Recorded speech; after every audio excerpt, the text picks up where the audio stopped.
With just a few days left before the final shape, it's time to do a sort of recap for what's coming in terms of changes. Now there is a lot of stuff that's been put out, but today I'm going to pick the top 10 biggest changes coming in the final shape. These are my opinions on what I think makes the top 10, and it's really hard to pick just 10 because there are so many new systems and changes coming into Destiny 2 with the final shape. With that being said, if you like this kind of content and you want to see all the builds that come out of Prismatic and our other subclasses, then consider subscribing. Also, like the video so the algorithm will show this to people who want to see it, and comment what you're most excited about. With all of that, let's get right into this video. Starting at number 10, we need to talk about the thing that we have known about the longest, and that is economy changes, namely the removal of legendary shards. In the final shape, they're just going to be gone. No spending what you got, so spend them beforehand, and there is a few things you can do to spend them. First is buying raid banners from Hawthorne in the tower, as your fire team will greatly appreciate this. Another thing you can do is buy phantasmal fragments from the Lectern of Enchantment on the moon, as these can be traded for glimmer at Rahul, giving you a nice little nest egg of glimmer for after the final shape. And this is going to be really helpful because everything is going to cost glimmer, including the new pathfinder system that has us resetting it over and over again to keep getting rewards, and we don't know how much that particular system is going to cost to reset. At number 9, we have the HUD changes. This will make reading buffs so much better and give us as players more information of what's going on with our builds and around us. Under our health is the critical information like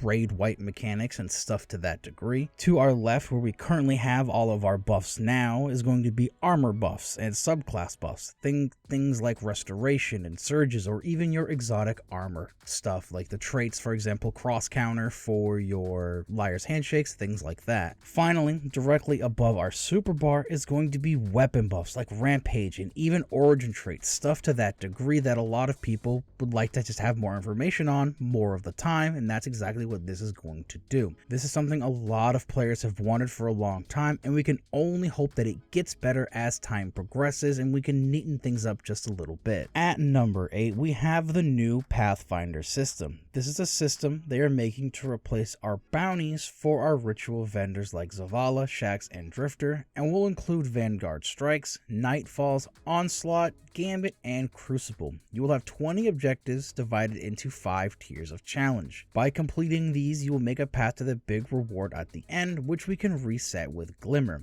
The first 3 completions give us a Prime Engram, an Enhancement Prism, 150 Bright Dust, and 25,000 experience. The next 7 will give us an Enhancement Prism, 150 Bright Dust, and 4,000 XP, and any completion after that gives us an Enhancement Core, 30 Bright Dust, and 4,000 XP. The only thing that concerns me about this system is the cost of Glimmer to reset. As we know in the past, when there's been a cost of Glimmer to reset, sometimes it goes a little crazy and is way more than it needs to be, but only time is going to tell. At number 7, we have the changes to Rahul and how we focus our exotic armor. Our Cryptarch is getting a menu similar to our other vendor refreshes and will now be the source of all new exotics that will be released after the final shape, so no more needing to run lost sectors for those new exotics. We need to decode engrams in order to get the reputation to max to get a new level of focusing, which I assume will be for those new exotics. The best way to do this is the new precision focusing, which is just the current 2-tier system we have, which will cost 1 exotic engram and an ascendant shard, meaning you should be stacking up on these if you haven't already in order to hit that max reputation a lot faster to get access to those new exotic armor pieces. At number 6, we have a very close relation to our previous topic, and that is going to be our exotic armor changes. There are a few changes with these. The most important part of this is honestly the changes they're making to perks on the exotics that will make them slightly different or better than the new class item ones that have the ability to be mixed and matched with others. A perfect example of this is Armamentarium getting the firepower mod added to it just to make it a little bit different than the Spirit of Armamentarium that is going to be on our class item. Another really big thing, honestly, that is actually more important than the changes themselves is the fact that we're going to be able to turn our exotics into artifice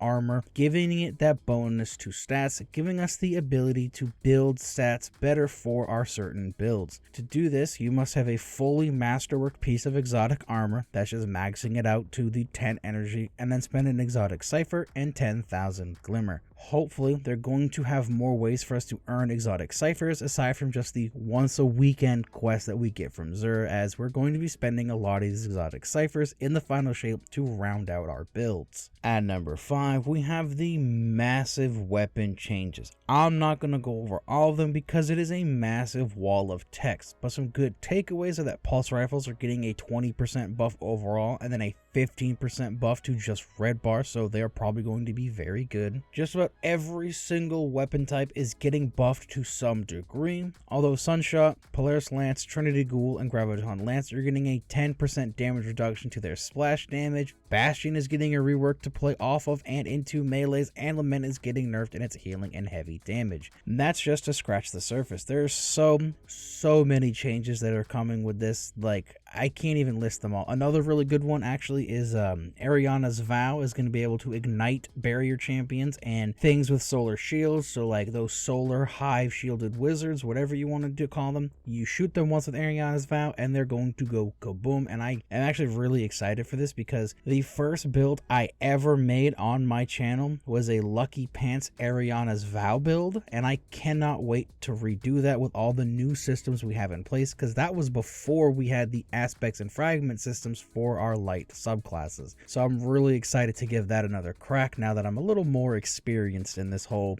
content creation thing. At number 4, we have another wall of text that is our ability tuning. There are so many things that are getting buffed. Every single subclass and class is getting touched in some capacity, with a majority being a buff to damage they do in PvE, and some even getting extra PvE bonus damage reduction, like for example the slide melee from Warlocks, the Tempest Strike from Hunters, and the Thunderclap from Titans. But of course, all can't be just buffs and happy times. There are some nerfs, which is going to lead us to number 3. Ward of Dawn is being nerfed, more like actually being rebalanced in a way, and I really wouldn't call it a nerf, but we're going to go over that after all. It will now play more into the defensive side of things. When you cast your ward, you'll get a full void overshield, and so will allies once they enter the dome. They increase the damage resistance against players to 30% and PvE combatants to 60%. Allies near Ward of Dawn will get an overshield trickled onto them like a barricade. Weapons of Light has been moved to the Helm of Saint 14, and the Ward of Dawn caster can generate orbs when meleeing targets in or around the dome.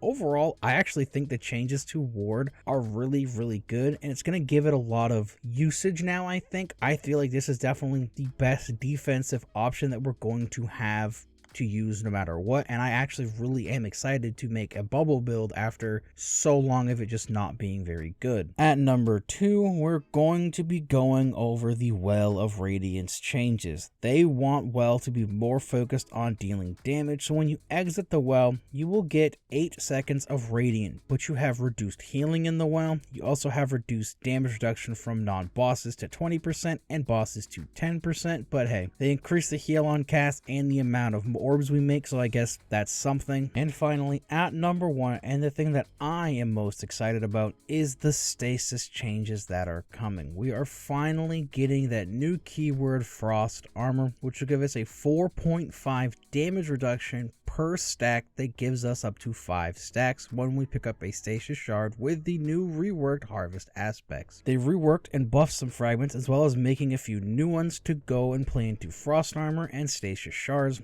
also buffing a bunch of the other aspects, supers, and other abilities, and this makes me so excited because I've been waiting for these stasis changes for a very long time. I really enjoy stasis. I really enjoy what stasis has to offer, so I again just super excited for these stasis builds, and I already have a handful of builds for stasis and prismatic that is centered around stasis and just a few of the exotics. And again, I'm so excited for these stasis changes. They've needed to happen for a very long time. It does suck we had to wait almost a year after they were kind of teased, but again, at least we're getting them and we can play with them, and it's going to be an amazingly fun time. But with that, that is the end of this particular video. I hope you all enjoyed. I don't think I'm going to be putting out a video next week just because of all the new stuff that's coming. I might be trying my hand at a few shorts just to get some information out there, like how to get new exotics and stuff like that. And I hope that everybody who participates in the day one raid gets through it, gets what they want, and hopefully it is just an overall a really good time. So again, hope everybody has a great time. Like the video, comment on the video what you're most excited about, subscribe if you want to see more, and I will see you guys in the next video.